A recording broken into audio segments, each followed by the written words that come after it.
गिना के बताऊं आपको? आपके टॉयलेट के लिए क्लीनर अलग है, टॉयलेट बाथरूम का अलग है, टाइल्स धोने का अलग है, डिटर्जेंट पाउडर अलग है, डिटर्जेंट सोप अलग है, नहाने के साबुन अलग अलग है। एक घर में 3 3 4 4 तरह के साबुन इस्तेमाल होते हैं नहाने के, बराबर है। टूथपेस्ट अलग है, बर्तन भी राख से नहीं धोते हम लोग, उसके लिए भी लिक्विड और सोप अलग से आ रहे हैं, बराबर है ना। सो मेनी केमिकल्स आज हम लोग अपने घर में इस्तेमाल कर रहे हैं। कभी आपने सोचा कि मैं 4 ढक्कन वो फिनाइल वो बकेट में डाल रही हूं या डाल रहा हूं तो उसको बाहर कैसे निकालूंगा? भाई मैंने तो डाल दिया, ये तो साइकिल है, ये आके हमको हिट करेगी, बराबर है ना। और वो प्रैक्टिकली देखेगा, वो आके हमको हिट कर रही है। ओके, तो अभी यहां पे जो है पीएच बैलेंसिंग की प्रक्रिया किस तरीके से हो रही है और इसको हम लोग किस तरीके से लूज कर रहे हैं। देखिए बॉडी में तो हम लोग पानी के माध्यम से भी नहीं दे रहे हैं और खाना जो खा रहे हैं वो भी पूरा डेड फूड बना के खा रहे हैं, बराबर है। जिससे मिनरल्स जो है 70-80% मेरे बॉडी में जो मिलने चाहिए थे वो तो पहले मैंने डेड कर दिए। 10% 20% की इसमें गेम चल रहा है मेरा, बराबर है। लेकिन खर्चा किस तरीके से चल रहा है देखिए। अभी मान लीजिए कि मैंने इतना कोल्ड ड्रिंक या फिर इतनी चाय मैंने पी ली है, तो औसतन इतनी तो चाय कम से कम पीते ही है, बराबर। अब ये जो है ये तो 3 pH पे है, भाई इसको कम से कम जो है 7.5 pH पे लाना चाहेगा मेरा बॉडी, तब तक मेरे ब्लड में ये सर्कुलेट होने वाला नहीं है। तो मेरा बॉडी क्या करेगा, हड्डियों में से कुछ ऐसे कैल्शियम लेगा, बॉडी में से पोटेशियम मैग्नीशियम सोडियम लेगा और इसको जो है बैलेंस करने की कोशिश करेगा। अभी ये 4 pH पे आ गया, मतलब 1 pH आगे बढ़ गया, लेकिन अभी भी बॉडी में जाने की कंडीशन में नहीं है, बराबर है ना। अभी ये 5 pH पे आ गया, डार्क येलो कलर, मतलब अभी भी ये मेरे बॉडी में जाने की कंडीशन में नहीं है। मतलब मेरी बॉडी और हड्डियों में से जो है कैल्शियम निकालेगी, पोटेशियम मैग्नीशियम निकालेगी और इसमें ऐड करेगी। अब ये येलोइश ग्रीन कलर पे आ गया है, मतलब 6 pH पे आ गया,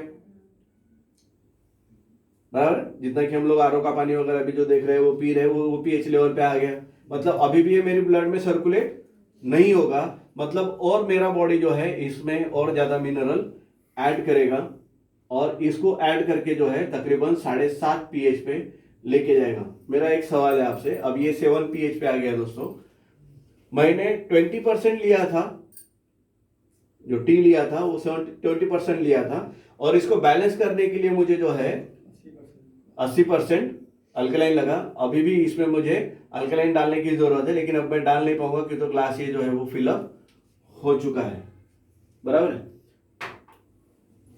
अब देखिए मैं क्या कर रहा हूं, मैं बॉडी में एसिड डाल रहा हूं अलग अलग डायरेक्शन से, बराबर है। लेकिन जितनी क्वांटिटी में मुझे अल्कलाइन जो डालना चाहिए था वो डाल रहा हूं क्या? नहीं डाल रहा हूं। और खर्चा जो है मैं बॉडी को दे ही नहीं रहा हूं, लेकिन खर्चा उससे कितना करवा रहा हूं? हद से ज्यादा करवा रहा हूं, बराबर है ना। सेकंड एक सब्जेक्ट आप गूगल पे जाके आप उसके ऊपर डालिए, व्हाट इज डिसीज। पहले मैंने बोला था what is the root cause of disease, and second आप डालिए उसके ऊपर व्हाट इज डिसीज, बीमारी मतलब क्या है, बराबर है। तो आपको सिंपल बहुत सारी मेडिकल यूनिवर्सिटीज के आपको वहां पे जो है वो रिसर्च पेपर्स मिल जाएंगे और सिंपल आपको वो थोड़ा 2-4 स्टडी कर लेंगे आपको तो समझ में आ जाएगा कि the deficiency of micronutrients and mineral in human body. अब मिनरल्स मतलब ये हो गए, माइक्रोन्यूट्रिएंट्स मतलब जो फाइटोन्यूट्रिएंट्स या माइक्रोफाइटोन्यूट्रिएंट्स, आपके मिनरल, ये विटामिन, मल्टीविटामिन, एंजाइम, कोएंजाइम, बराबर है ना। ये सारी चीजें जो है आपके माइक्रोन्यूट्रिएंट्स में आ गई। अब वो कहां से मिलेंगी? वो तो हरे ताजे कच्चे में से मिलेंगी, हमने तो उसको तो बॉईल करके रोस्टेड करके उसको तो खत्म कर दिया। माइक्रोन्यूट्रिएंट माइक्रोफाइटोन्यूट्रिएंट तो खत्म हो गए वहां पे, विटामिन भी बड़ी हद में खत्म हो गए वहां पे, बराबर है। और जो मिनरल मिलने चाहिए वो भी हमने उसको डेड कर दिया बॉईल करने की वजह से। तो इसकी जो डिफिशियंसी है इसका वापर मैंने कैसा कर दिया? बहुत ज्यादा कर दिया, हद से ज्यादा कर दिया। ये धीरे धीरे जो है वो माइनस होते चला गया, बराबर है ना। जैसे उदाहरण के तौर पे यहाँ पे आयरन की कमी होना चालू हो गई, बराबर है।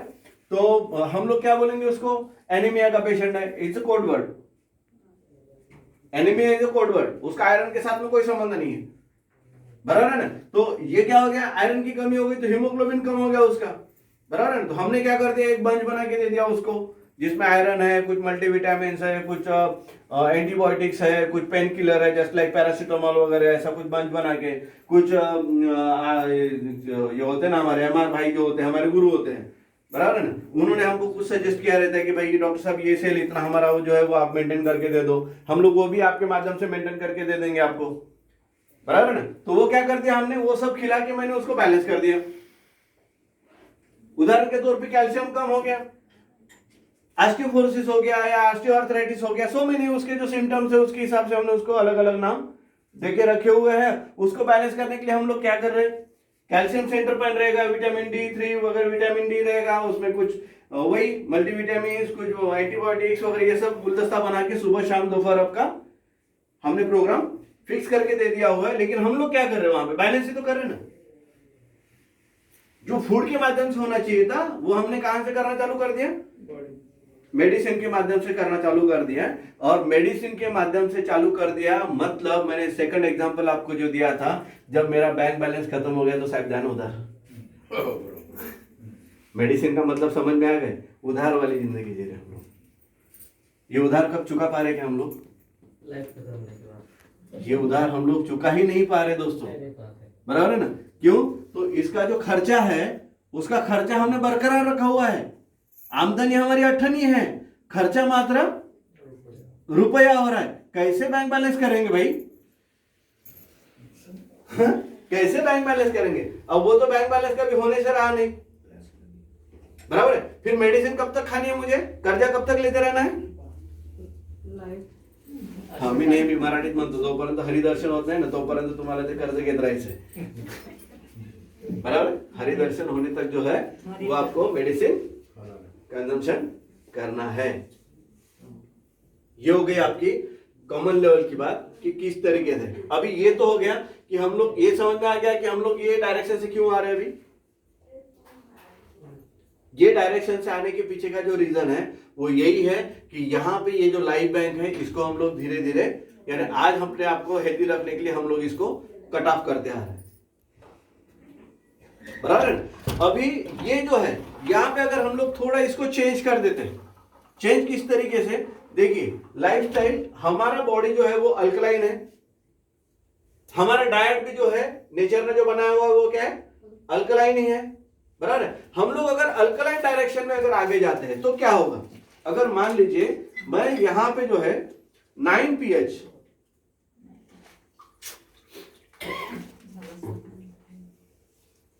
एजुकेशन बाहर भेटणार नाही है,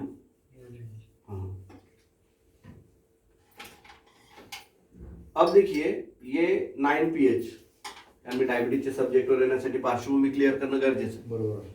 हे 9 pH, तर मी 9 pH जर घेतोय तर माझी बॉडी 9 pH वर जाईल का, कदापि नाही, ती सरळ इथंच येते 7.5 वर। आता बघा हे 9 pH वरून 7.5 वर आणण्यासाठी मला कुठल्याही अल्कलाइनची गरज नाही, बरोबर आहे। तर मग माझी बॉडी काय करेल, माझ्या बॉडीमध्ये असे जे केमिकल वेस्ट आहे आणि माझी बॉडी तयार करत आहे, बरोबर, आणि बॉडीमध्ये सुद्धा तयार होत राहिलेलं आहे, बरोबर आहे ना। तर बॉडीमध्ये जे डिपॉझिट आहे त्याला बॉडी जे आहे अशा पद्धतीने रिव्हर्स करेल, बरोबर, आणि त्याला 7.5 pH पर्यंत खाली घेऊन येणं। ह्या प्रक्रियेमध्ये बघा काय झालंय, ह्या प्रक्रियेमध्ये मी याचा जो खर्च आहे तो काय केला, 0, याचं कंझम्पशन नाही केलंय मी पीएच बॅलन्सिंग साठी, म्हणजे मी पाण्याच्या माध्यमातून दाखवलं तुम्हाला, पण माझं म्हणण्याचं तात्पर्य फूड अँड वॉटर ह्या दोन्ही याला मी इकडे दुसऱ्या याच्यामध्ये घेतलं, मी याला काय केलं, मी अल्कलाइन मध्ये कन्वर्ट करून टाकलं, कारण या दोन गोष्टी माझ्या कंट्रोल मध्ये आहेत, फूड अँड वॉटर। कारण मी नेहमी ट्रेनिंग मध्ये म्हणत असतो, you are what you eat, आप वही हो आप जो खा रहे हो, बराबर है। अगर आप अभी अल्कलाइन खा रहे हो, alkaline food and alkaline water का कंजम्पशन कर रहे हो, देन व्हाट, क्या होगा, मेरी बॉडी में से अल्कलाइन का कंजम्पशन तो 0 हो जाएगा, बराबर है। और ये अल्कलाइन को जो है मैं माइनस से प्लस में कन्वर्ट कर रहा हूं, यानी मेरा लाइफ बैंक जो है वो मैं फिलअप करते जा रहा हूं। मेरा बैंक बैलेंस अगर भरपूर है, उदाहरण के तौर पे देखिए, अभी हमारे साथ में ये जो काका जी बैठे हुए 83 ईयर ओल्ड पर्सन है, बराबर है। अगर इनका कैल्शियम बोन डेंसिटी मुझे नहीं मालूम, लेकिन कैल्शियम बोन डेंसिटी अगर मैं चेक करता हूं और वो जो है स्ट्रांग है, इनका कैल्शियम डेंसिटी अगर स्ट्रांग है तो साहब 100 साल भी इनको कुछ नहीं होने वाला। एट द एज ऑफ 100 भी इनको कुछ भी होने वाला नहीं है। 5 किलोमीटर चल के आ जाएंगे, लेकिन इनको जो है वो तकलीफ होने वाली नहीं है। लेकिन हम में से ही कुछ लोग ऐसे होंगे कि जिनका अभी 40 उम्र चल रहा है, लेकिन उनके कैल्शियम की डेंसिटी अगर लो हो गई है, कैल्शियम लेवल कम हो गया, बोन डेंसिटी कम हो गया है, बाथरूम में बैठेगा तो उठने के लिए तकलीफ देगी। एक जीना चढ़ना भी उसके लिए जो है वो मुश्किल हो जाएगा, बराबर है ना। कहने का मतलब क्या है, ये क्या है, हमारा लाइफ बैंक है। ये अगर लबालब है तो वहां पे हमारे बॉडी में कोई डिसीज पैदा होने के चांसेस नहीं है, बराबर है ना। और ये अगर डिफिशिएंट हो रहा है, मिनरल डिफिशिएंट हो रहा है समझो, तो वहां पे हमको जो सिम्टम्स बॉडी जो दिखा रही है, उसी को हमने बहुत सुंदर सुंदर ब्यूटीफुल हमने उसको डिसीज के नाम देके रखे हुए हैं सिम्टम्स को। और उसके लिए जो है सिर्फ मेडिसिन खाने की ही पद्धति हमने जो है वो चालू करके रखी हुई है। लेकिन एक्चुअली जो लाइफस्टाइल डिसऑर्डर्स है उसके लिए मेडिसिन खाने की जरूरत नहीं है। हमको दोस्तों क्या करना है, लाइफस्टाइल चेंज करने की जरूरत है। लेकिन अनफॉर्चुनेटली हम लोग क्या कर रहे हैं, डॉक्टर चेंज कर रहे हैं, मेडिसिन चेंज कर रहे हैं, लेकिन लाइफस्टाइल के लिए हम लोग बिल्कुल एडजस्टमेंट नहीं कर रहे हैं। मेरा घर का खान पान बिल्कुल जैसे है वो वैसा ही है, मैं बदलने के लिए बिल्कुल तैयार नहीं हूं। भाई एक आधा व्यक्ति मेरे पास में आ रहा है कि उसको फैटी लीवर एसिड हो गया है या लीवर सोराइसिस हो गया है, और वो जो है वो शराबी है, वो ड्रिंक कर रहे, डेली ड्रिंक कर रहे हैं, बराबर है। और उसके फैटी लीवर एसिड का तो सोल्यूशन मेरे पास में है, बखूबी है, बराबर है ना। लेकिन मेरा पहला कंडीशन क्या रहेगा, बॉस तुझे पहले बंद करना पड़ेगा। वो अगर मुझे बोलता है सॉरी डॉक्टर मैं ये बंद करने वाला नहीं हूं, मुझे ये चालू रखते हुए भी मुझे आपको ठीक करके देना है, हाउ कैन इट पॉसिबल?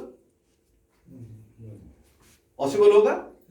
नहीं होगा, बराबर है। अभी आप सब लोग यहाँ पे बैठे हो इस आस के आधार के ऊपर कि मेरी मेडिसिन बंद हो जानी चाहिए, लेकिन लाइफस्टाइल चेंज नहीं करूंगा, मेरा पहला कंडीशन है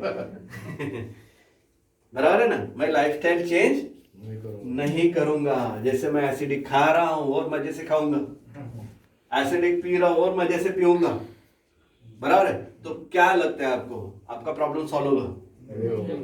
बाकी के फिर अगर ये आपने संकल्प कर लिया ना कि मुझे लाइफस्टाइल चेंज करना है बॉस, तो बाकी के जो प्रॉब्लम्स है आपके वो बहुत छोटे बहुत छोटे बहुत छोटे, यानी इतने छोटे कि आप बोलेंगे कि बस भाई इतना छोटा था ये प्रॉब्लम। चलो मैं इसको भी समझता हूं कि आपको ये लाइफस्टाइल चेंज क्यों करना है, ये समझ में आ गया होगा, बराबर है। क्यों, तो यहां तक आते आते आपके बॉडी में जो मिनरल डिफिशियंसी और सारी चीजें जो चालू हो गई थी, फिर यहां से जो है आपको ये सब प्रॉब्लम्स जनरेट होने चालू हो गए, बराबर है। अब मैंने क्या काम किया हुआ है, मैंने एक जलता हुआ कैंडल जो है आपके हाथ में दे दिया, क्योंकि तो यहाँ पे जो है हमारे लाइफ का जो जर्नी है, किस डायरेक्शन में जाना चाहिए था और किस डायरेक्शन में जा रहे हैं, इसके बारे में हमने डिटेल स्टडी कर लिया यहाँ पे। अब इसका फायदा क्या होगा, इसका फायदा ये होगा कि आप ये रोड से निकल के ये रोड पे चले जाओगे, लाइफस्टाइल चेंज कर दिया आपने। क्योंकि ये लाइफस्टाइल जो है ये एसिडिक हो गया था, और ये लाइफस्टाइल क्या है, अल्कलाइन है, बराबर है ना। अब दोनों में ये डिफरेंस है। अब आपको डिसाइड करना है कि ये डायरेक्शन से जाना है या ये डायरेक्शन से जाना है। मैंने रोड दिखा दिया आपको, बराबर है। अगर हम लोग ये लाइफ बैंक को अगर स्ट्रांग रखते हैं तो दोस्तों यहाँ पे कोई हर्डल्स लगाने की किसी की हिम्मत नहीं है। ये किसी और ने नहीं लगाए हुए, वो हमने लगाए हुए, बराबर है। नेक्स्ट जनरेशन का प्रश्न चिन्ह जो है वो भी हट जाएगा, बराबर है। और ये जो हर्डल जो लगे हुए यहां तक आते आते हम लोग एक्सपायर हो जाते हैं, ये भी लगाने की किसी को जो है वो अधिकार नहीं है। इसलिए मैंने पहले ही आपको बोला था कि जिसको pH balance of human body ये सब्जेक्ट समझ में आ गया, वो 60 साल में कैसे अपने आप को निपटाना है और 120 की तरफ कैसे चलना है, इसका बेसिक नॉलेज यहाँ पे हमको समझ में आता है। अर्थात ये कोई अमरत्व का सॉल्यूशन नहीं है, ये कोई अमरत्व का एजुकेशन नहीं है, हम लोग जाने वाले, लेकिन वाइब्रेटिंग लाइफ जीते हुए चलेंगे तो अच्छा है। वो बेड रिटर्न होके वो घर के लोगों के लिए जो है मुसीबत का कारण बन के जो है वो भी खुद सोच रहा है कि भगवान मुझे मुक्ति दे दे, और वो घर के लोग भी सोच रहे हैं कि भाई जल्दी से जल्दी इनको इनवाइट कर लो, बराबर है ना। वो लाइफस्टाइल हमको नहीं जीना है, एकदम वाइब्रेंट। बिल्कुल शाम को हम लोग बगीचे में जाके घूम के आए थे, सुबह पता चला कि बाबूजी जो है वो चले गए, बराबर है ना। वो उस तरीके का लाइफ मैं भी चाहता हूँ, इस तरीके का लाइफ हर कोई भी चाहेगा, जाना तो सभी को एक दिन, बराबर है ना। लेकिन इस तरीके से जाना है हमको, वाइब्रेटिंग लाइफस्टाइल होनी चाहिए हमारी, बराबर है। अब रही बात सेकंड, यहाँ पे मैक्सिमम लोग बैठे हुए डायबिटीज में, खास करके डायबिटीज को अभी जो है वो इंट्रोड्यूस करवाऊंगा आपको कि भाई डायबिटीज मतलब क्या है, बराबर है। जो बेसिक बेस जो था आपका पीएच बैलेंसिंग, जिस तरीके से आपको ये बीमारियां हो रही है, बीमारियां होने का जो मूल कारण है वो ये है दोस्तों, पीएच बैलेंसिंग। अब जो आपको डायबिटीज हुआ है, थायराइड जो है, मैं एक प्रैक्टिकल में आपको समझा दूंगा कि थायराइड का रूट कॉज क्या है, वो तो सिर्फ डिहाइड्रेशन है, बराबर है। डायबिटीज में सबसे पहला जो रूट कॉज है वो है इंसुलिन रेजिस्टेंस। सेकंड जो है acidification of body. Third dehydration, and fourth deficiency of micro nutrients. अब देखिए यहां पे डायबिटीज का सबसे पहला जो रूट कॉज ऑफ डिसीज जो मैंने लिखा हुआ है डायबिटीज के लिए, वो है इंसुलिन रेजिस्टेंस। अब मुझे एक बात बताइए, डायबिटीज के बारे में आप लोगों का नॉलेज कहां कहां तक है? जैसे पानी के बारे में हम लोग देख रहे थे कि भाई पानी साफ स्वच्छ पीना चाहिए, हम लोग थोड़ा आगे गए, बराबर है ना। और भी मैं बहुत आगे लेके जाने वाला हूँ पानी के बारे में आपको। लेकिन डायबिटीज के बारे में अगर मैं बात करता हूँ, तो डायबिटीज के बारे में आपके पास में क्या क्या नॉलेज भरा पड़ा हुआ है, वो उसको खाली कर लीजिए। पहले मुझे बताइए आपके पास में क्या क्या नॉलेज है। सर आपको क्या लगता है डायबिटीज के बारे में? मेरा तो अनुभव ये रहा है कि ओवर ईटिंग और एक्सरसाइज नहीं करना, लैक ऑफ एक्सरसाइज, ओके, दो चीजें कारण है। लेकिन भाई वो तो बचपन से ही आपका वो प्रॉब्लम चल रहा था। ये जो लाइफस्टाइल, जो हैबिट्स है हमारी, ओवर ईटिंग करना, जरूरत से ज्यादा शुगर रहना, जरूरत से ज्यादा शुगर रहना, ओके, प्रोडक्शन ऑफ शुगर। हाँ, तो बॉडी एक्स्ट्रा शुगर जनरेट कर रही है क्या? सो योर जो सिस्टम जो है, हाँ, इट इज डिस्टर्ब समवेयर। जब जितनी शुगर जितनी चाहिए, हाँ, लेवल ज्यादा, ग्लूकोज जितना चाहिए बॉडी को, बराबर। क्यों क्यों क्यों ज्यादा हो रहा है शुगर भाई? वेरियस रीजंस आप उसको ये कर रहे हैं, बराबर। यानी कैसा है कि हम लोग एक कंफ्यूज लॉजिकल लाइफ उसको जो है वो समझ के चल रहे कि भाई शायद ये एक कारण हो सकता है। हमने अपने अपने हिसाब से जो है वो शायद से उसको जोड़ के रखा हुआ है, बराबर है ना। स्वीट्स ज्यादा खाने की वजह से नहीं है, नहीं है। ये जो साहब जो अभी बोल रहे थे ना दूरदर्शन वाले, बराबर है ना, ये तो मेरा एकदम सीवियर शुगर कंडीशन में थे। 3 महीने के बाद में जो है मेरे सामने बिठा के मैंने उनको एक पाव भर जलेबी जो है बोला था, डॉक्टर साहब क्या करता है, बराबर है ना। वो तो पाव भर जलेबी खा गए, बोला खाओ कोई प्रॉब्लम नहीं, बराबर है। और 2 घंटे के बाद में शुगर चेक किया 110 था। मी पण गोड नाही खात, पण मला शुगर आहे। हाँ, मतलब सिर्फ मीठा खाने से शुगर नहीं होता, नहीं हो रहा है। उसके पीछे का जो मूल कारण है दोस्तों, वो है इंसुलिन रेजिस्टेंस। इंसुलिन रेजिस्टेंस मतलब क्या है, इसको थोड़ा सा गौर से देखिए। ये देखिए, ये हमारे बॉडी के सेल्स है। हमारा बॉडी 60 ट्रिलियन सेल से बना हुआ है। मेन ऑर्गन जो है मेरी बॉडी का क्या है, सेल है, बराबर है। और ये सेल्स के अंदर ही पूरा हमारे बॉडी का जो मैकेनिज्म है, बराबर, ये चलता है। अब यहां पे कुछ ऐसे रिसेप्टर्स हैं, ऐसे रिसेप्टर्स हैं। ये रिसेप्टर्स अलग अलग काम करते हैं। यानी मिनरल्स को रिसीव करने वाला एक रिसेप्टर है, विटामिन को लेने वाला एक रिसेप्टर है, ग्लूकोज को लेने वाला एक रिसेप्टर है, आपके एंजाइम को लेने वाले रिसेप्टर से अलग अलग काम के लिए अलग अलग रिसेप्टर्स जो है एंट्री गेट यहाँ पे बने हुए हैं, बराबर है। जैसे अभी ये दरवाजा है, बराबर है ना, ये रिसेप्टर है, ये मान लीजिए पूरा जो हॉल है एक सेल है, पेशी है, बराबर है ना। तो अभी ये यहाँ पे एक दरवाजा है, यहाँ पे एक दरवाजा है, उधर में एक दरवाजा है मान लीजिए, तो हर दरवाजे के लिए जो है एक अलग अलग चाबी भी रहेगा, तीनों दरवाजे का चाबी तो एक नहीं रहेगा, बराबर है ना। ये यहाँ पे एक विंडो है, यहाँ से भी कुछ अंदर आ रहा है, हवा तो आ रही ना, लाइट तो आ रहा है ना, बराबर है, कुछ तो अंदर आ रहा है, सेल्स के अंदर कुछ तो आ रहा है उससे, बराबर है। ये नहीं होता तो ये बंद रहता था, ये वॉल रहता था सिर्फ, दैट इज कॉल्ड। ये जो रिसेप्टर्स है, ये रिसेप्टर हर एक अलग अलग पर्पस के हिसाब से बनाया गया हुआ है, ये रिसेप्टर अलग अलग पर्पस के हिसाब से बनाया हुआ है। अब ये रिसेप्टर का जो चाबी है ये लॉक है, रिसेप्टर जो है ये लॉक है, बराबर है। ये रिसेप्टर का जो चाबी है वो है दोस्तों हमारे हार्मोन, हमारे हार्मोन जो है वो इसकी चाबी है। अब मान लीजिए ये ग्लूकोज का रिसेप्टर है, अब ये बंद है, बराबर है ना। अब इसको जब तक यहां पे इंसुलिन नहीं आएगा तब तक ये रिसेप्टर ओपन नहीं होगा,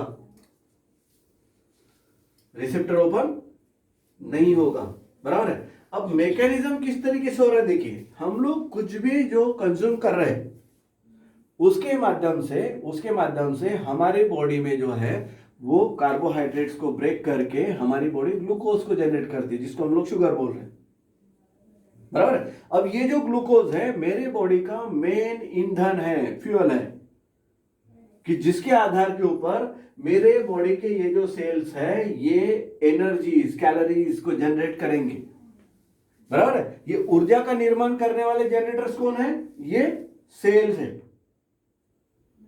बराबर है। और ये जो रिसेप्टर है, ये रिसेप्टर जैसे ही इंसुलिन यहां पे आके हिट करेगा तो वैसे ही ये इंसुलिन ग्लूकोज को अंदर आने देगा, बराबर है ना। ये इंसुलिन जो है एक ट्रांसपोर्टर है कि जहां से हमारे लीवर में से वो ग्लूकोज को ले जाके सेल्स तक पहुंचाने का काम, बराबर है। हमारे जो ब्लड वेन्स है इससे रोड हाईवेज, बराबर है, और वहां से जो है ट्रांसपोर्टिंग होते हुए इंसुलिन के माध्यम से वो ग्लूकोज कहां आ रहा है, ये सेल्स तक आ रहा है, बराबर है। अब ये सेल्स पे यहां पे कुछ गड़बड़ चल रहा है, यहां पे कुछ गड़बड़ चला है।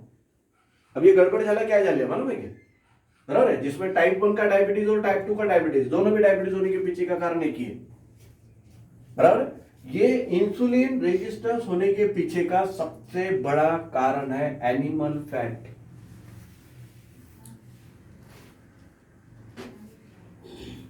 बराबर है ना। अभी इसको आप गौर से समझिए, ये एनिमल फैट मेरा बॉडी जनरेट कर रहा है क्या, नहीं, बराबर है। एनिमल फैट कहां से आ रहा है, जो एनिमल फूड हम लोग कंज्यूम कर रहे हैं, बराबर है ना। अब ये एनिमल फूड कौन सा है, दूध, हाँ यस, सबसे बड़ा हमारे शरीर का दुश्मन नंबर 1। आप बोलोगे डॉक्टर साहब वो डॉक्टर ने तो मुझे डाइट चार्ट में लिख के दिया हुआ है दूध पीने के लिए, कैल्शियम का सोर्स, हाँ बराबर है। और जिन देशों में दूध ज्यादा पिया जा रहा है वहां पे ऑस्टियोपोरोसिस का प्रमाण सबसे ज्यादा है। मेरे ख्याल से उस दिन मैंने बुक्स में आपको दिखाया था क्या, रिसर्च बुक में दिखाया था आपको, बराबर, फिनलैंड, नॉर्वे, बराबर, आयरलैंड वगैरह, जिनमें दूध का कंजम्पशन सबसे ज्यादा है पर हेड, बराबर ना। उसमें तो हम लोग बैठते ही नहीं है, वो पिक्चर में हम लोग है ही नहीं, इतना कम दूध का कंजम्पशन है हमारा भाई। एक आदमी 4-4, 5-5 लीटर का दूध का कंजम्पशन है, हमारे घर में तो आधा लीटर का पैकेट आता है, 6 लोग है घर में बराबर है ना। लेकिन वो जो एनिमल फूड जो है, एनिमल फूड में हम लोग क्या कर रहे हैं, मिल्क एंड मिल्क प्रोडक्ट, दूध में 49% मिनिमम चर्बी होती है उस जानवर के शरीर की, 49% जो ऊपर में जो मलाई आ रही है वो क्या है, चर्बी है, घी खा रहे हैं वो तो रिफाइंड चर्बी है, बराबर है। एंड सेकंड थिंग, हम लोग जो एनिमल फूड में जो नॉनवेज जो खा रहे हैं अभी, बराबर है ना, तो उसके माध्यम से जो चर्बी आ रही है शरीर के अंदर में, वो चर्बी यानी हमारे बॉडी में इंसुलिन, बीटा सेल और एनिमल फैट, ये तीनों का भी कार्बन एटॉमिक स्ट्रक्चर सेम है। मतलब ये तीनों भी दिखने में बिल्कुल सेम टू सेम है। इसका परिणाम क्या हो रहा है देखिए, इसके परिणाम स्वरूप ये एनिमल फैट और ये इंसुलिन, ये दिखने में कैसे एकदम सेम टू सेम है, बराबर है, कार्बन एटॉमिक स्ट्रक्चर सेम है। और खास करके ये अभी जो A1 टाइप का जो दूध आ रहा है ना, उसमें तो बहुत ज्यादा प्रमाण हो रहा है इसकी वजह से। अब ये जो एनिमल फैट जो है, मान लीजिए इंसुलिन की जगह पे यहां पे एनिमल फैट आ गया, तो क्या होगा, ये रिसेप्टर ओपन हो जाएगा, क्या समझ के कि ये इंसुलिन है। उदाहरण के तौर पे देखिए, ताई तुमच्याकडे, बरोबर आहे ना, दादा सारखा दिसणारा एक हुबहूब डुप्लिकेट क्लोन कॉपी, बिलकुल ओळखू शकत नाही तुम्ही, दोघा डिफरन्शिएट करू शकत नाही, बरोबर आहे ना। अशा माणसाने येऊन डोरबेल वाजवली, तर तुम्ही त्याला विचारणार का कोण, कशाला आला, काय काम आहे? बरोबर आहे की नाही? तुम्ही तो धोका खाणार, बरोबर आहे। पण तो गुंड स्वरूपाचा माणूस आहे, तो गुंड आहे, उपद्रवी आहे, बराबर है, तो क्या करें, उपद्रव करें। अब ये जो एनिमल फैट है, ये एनिमल फैट यहां पे आके इसको जो है ब्लॉक कर देता है, ये एनिमल फैट यहां पे आके ब्लॉक कर देता है। इसका नतीजा क्या हो रहा है, हमारे ब्लड में ग्लूकोज है, हमारे ब्लड में इंसुलिन भी है, लेकिन वो सेल में जा पा रहा है क्या? उदाहरण के तौर पे ये गेट की लॉक की चाबी मेरे पास में है, लेकिन किसी ने उसके अंदर जो है च्युइंगम डाल दिया, जहां से मुझे लॉक खोलना है ना, वो लॉक में उसने किसी ने क्या कर दिया, च्युइंगम घुसा दिया, तो मेरे पास में ओरिजिनल चाबी रहते हुए भी मैं वो लॉक ओपन कर पा रहा हूं क्या? नहीं कर पा रहा हूं ना, बराबर है ना। नतीजा क्या हो रहा है, मेरे ब्लड में ग्लूकोज तो है, इंसुलिन भी है, लेकिन वो मैं सेल्स तक पहुंचा पा रहा हूं क्या? ब्लॉक हो गया सेल, बराबर। और आफ्टर 72 आवर्स ये सेल्स भी फैट में कन्वर्ट हो जाता है,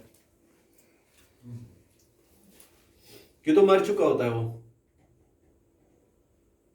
72 घंटे से ज्यादा वो भूख सहन नहीं कर सकता, बराबर है। और ये जो एनिमल फैट है, ये एनिमल फैट अनफॉर्चुनेटली हम लोग ऐसे एनिमल के फैट कंज्यूम कर रहे हैं जिसका बॉडी का टेम्परेचर हमारे बॉडी के टेम्परेचर से ज्यादा है। उदाहरण के लेवल पे आप जरा सोच को बढ़ाइए, देखिए आप बकरी को हाथ लगाइए, आप गया को हाथ लगाइए, आप मुर्गी को हाथ लगाइए, तो वो आपको गर्म लगेगा या ठंडा लगेगा? मतलब आपके बॉडी टेम्परेचर से उसका बॉडी टेम्परेचर हाई है, बराबर। और वो हाई बॉडी टेम्परेचर लेवल पे भी उसके बॉडी में का जो फैट है वो सेट हो चुका है, बराबर। अभी हमारे बॉडी का जो टेम्परेचर है 98 डिग्री फ़ारेनहाइट जो टेम्परेचर है, वो टेम्परेचर पे आप किसी भी जानवर के दूध से बनाया हुआ मक्खन, घी, तूप ज्याला आपण म्हणतो, बराबर है ना, वो टेम्परेचर पे रखिए, वो मेल्ट हो रहा है या सॉलिड है?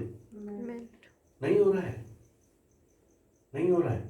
37 डिग्री सेल्सियस के ऊपर जो है वो मेल्ट नहीं है, वो सॉलिड है। भाई आपके बॉडी का टेम्परेचर भी 37 है, वो 37 पे ऊपर वो मेल्ट नहीं हो रहा है, तो क्या एक्स्ट्रा बर्निंग करने वाली है कि मेरी बॉडी एनर्जी जनरेट करने के लिए, उसको बॉडी इसको डिसॉल्व करने के लिए?